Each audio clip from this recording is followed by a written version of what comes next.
So did Nvidia just introduce a new type of AI data center that is going to pay you $1,000 per month? Let's actually talk about the details. So, picture this, a normal house in a quiet new neighborhood, and out in the yard next to the air conditioner there is a plain white box. It looks kind of boring, it looks like another piece of HVAC equipment, but inside that box sits 16 Nvidia Blackwell GPUs, 4 server grade processors, and 3 terabytes of memory. That is more than $250,000 of computing hardware bolted to the side of someone's home. And here is the part that makes people stop scrolling. The homeowner is not paying for it. The companies behind it are paying the homeowner by covering their electricity and internet bills. This is real, it has a name, and Nvidia is one of the names attached to it. A California startup called Span just announced a partnership with Nvidia and one of the biggest home builders, Pult Group. The plan is to install miniature AI data centers on the outside of regular homes and small businesses, and Span calls these units XFRA nodes. Each one is a small, liquid-cooled, and quiet, and it mounts outside the house like an air conditioning condenser. The hardware is built by Dell and maintained by Span, and the idea is that instead of building one giant warehouse-sized data center in a single town, you spread the same computing power across thousands of homes with little boxes on each one. Span describes XFRA as a way to turn the unused electricity capacity sitting inside ordinary homes and small businesses into one big distributed cloud the AI companies can rent. It is worth slowing down on the hardware because it is not a toy. Each XFRA node packs 16 Nvidia RTX Pro 6000 Blackwell GPUs, 4 AMD EPYC server processors, and 3 terabytes of DDR5 memory. Those GPU cards alone run somewhere between $9,000 and $10,000 each. And those processors run thousands of dollars each. The memory by itself would cost almost $100,000. Add it all up and you have more than $250,000 of computing equipment sitting outside a family home. This is the same class of chip that big AI companies are buying by the thousands to train and run their AI models. This is the kind of hardware that normally lives behind locked doors in a guard building, and Span wants to put it on the wall of a house. Now, when you think about this, the design is just important as the chips. The thing is liquid cooled and fanless on purpose. The design is just important as the chips. The whole thing is liquid cooled and fanless on purpose. That matters because one of the biggest complaints about data centers is the constant noise. And Span wants their box to basically disappear into the background of the yard. Span says the unit is about the size of a HVAC condenser, the same kind of metal box that millions of homes already have on the outside. A typical install does not just drop the box on the wall either. It usually comes with a Span smart electrical panel inside the house, the outdoor XRFA node, and a backup battery of around 16 kilowatt hours, and sometimes solar panels on the roof. So the homeowner is not just hosting a computer, they're getting essentially a small energy system built around it. To understand why anyone would do this, you have to understand the problem the AI industry is facing right now. Every new AI model needs more computing power, and computing power needs electricity and physical space. Companies are trying to build huge data centers everywhere, but they keep hitting 2 walls. The first wall is the power grid. There is often not enough spare electricity in one place to run a massive facility, and building new power lines and substations can take years. The second wall is the public. A lot of communities are pushing back hard against giant data centers being built near them, and that pushback has gotten serious.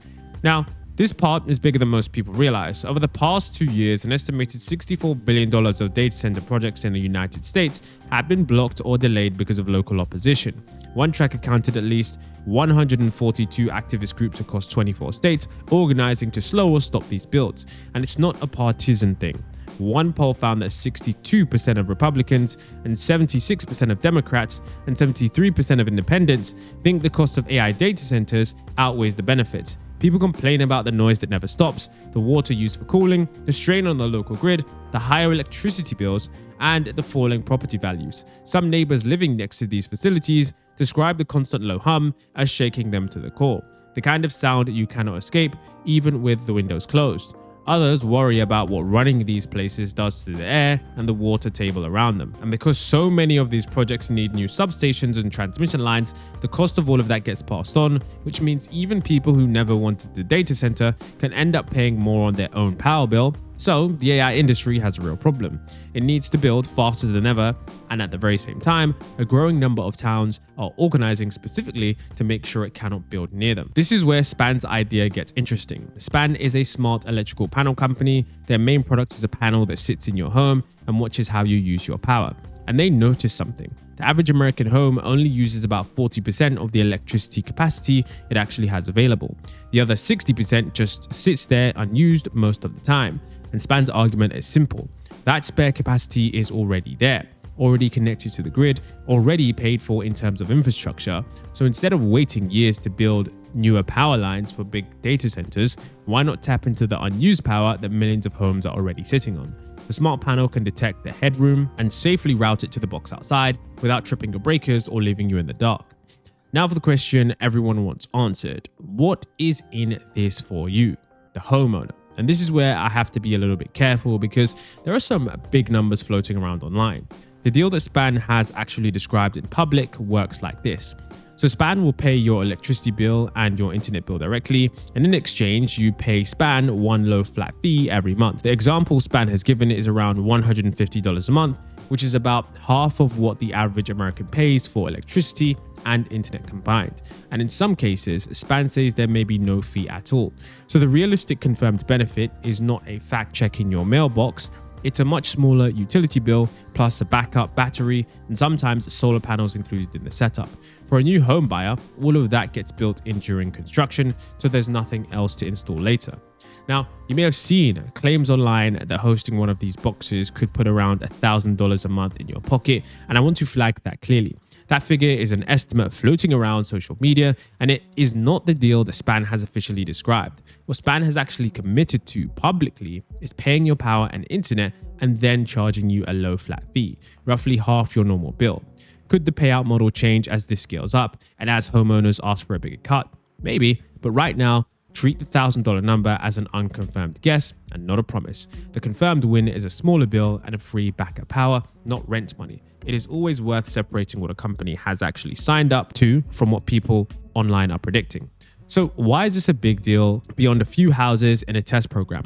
Because if this works, it will change how AI infrastructure gets built. Span claims it can deploy 8,000 of these XFRA units to match the capacity of a typical 100 megawatt data center, and do it about 6 times faster and at 5 times lower the cost, somewhere around $3 million per megawatt. That is a huge claim. The whole bottleneck in AI right now is power and speed of build out. If you can skip the multi-year fight over a giant facility and instead drop small boxes onto homes that already have the spare power, you potentially unlock a lot of computing capacity very quickly. And you dodge the zoning battles and the angry town hall meetings at the same time. The AI boom would literally move into the suburbs, spread across thousands of ordinary backyards instead of concentrated into one massive building that a whole town is trying to block. Now, not everyone is convinced. A senior infrastructure analyst at the Del Oro Group pointed out some real problems. AI chips work best when they're packed together in tightly connected clusters, not scattered as single racks miles apart from each other. Servicing a fleet of boxes spread across thousands of homes is expensive and complicated. The hardware changes fast, so today's box could be outdated in a couple of years, and the security of a computer bolted to someone's outside wall is very different from the security of a locked, guarded professional data center. His take was that this could work as a complement to big AI campuses, helping with certain lighter tasks, but like running models rather than training them, but probably not as a full replacement for the giant clusters that do the heavy lifting. There are also open questions that nobody has fully answered yet. Who is liable if the box catches fire or fails in the middle of the night? What happens to your home's resale value with a stranger's $250,000 computer attached to it? And would a future buyer even want that? What happens if you want to sell the house or move or decide you don't want it anymore? And what stops someone from physically tampering with a machine that is sitting on the outside of a wall instead of locked inside a guarded building? These are all the kinds of questions that sound small when you're talking about one test home, but they get a lot more serious when you are talking about tens of thousands of houses across the country. So how real is this right now? Well, it's still early, and Span says that within a year it plans to launch 100 home proof of concept with Pulse Group and other home builders, likely a southwestern state like Nevada or Arizona. The first wave focuses on brand new homes under construction because it is easier to install the smart panel, the box, the battery, and sometimes solar all at once during the build. After that, SPAN wants to retrofit the boxes onto existing homes and small commercial buildings. The longer-term goal is ambitious: tens of thousands of nodes across the United States, adding up to more than 1 gigawatt of distributed computing power by 2027. That is a massive jump from 100 test homes, so the real question is whether the model holds up once it leaves the lab and lands on real streets with real people. Now, here's why this story is worth saving. The AI race has always felt like something happening far away in giant buildings owned by giant companies. This is the moment it tries to move onto your street. The pitch to homeowners sounds friendly: a smaller utility bill, free backup power, maybe solar in exchange for hosting a quiet box outside. But underneath that, your home becomes a tiny piece of the global AI grid. It might work brilliantly, spreading computing power across the country and dodging the fights over giant data centers that towns keep blocking. Or it might run into the messy reality of maintenance, security, liability, and people simply not wanting a corporation's computer attached to their house. Either way, the grid that powers artificial intelligence is being rebuilt in real time. But for the first time, regular houses are a part of that plan. So we need to keep an eye on this 100 home test, because if that works, the box outside your neighbor's house might not be an air conditioner for very long.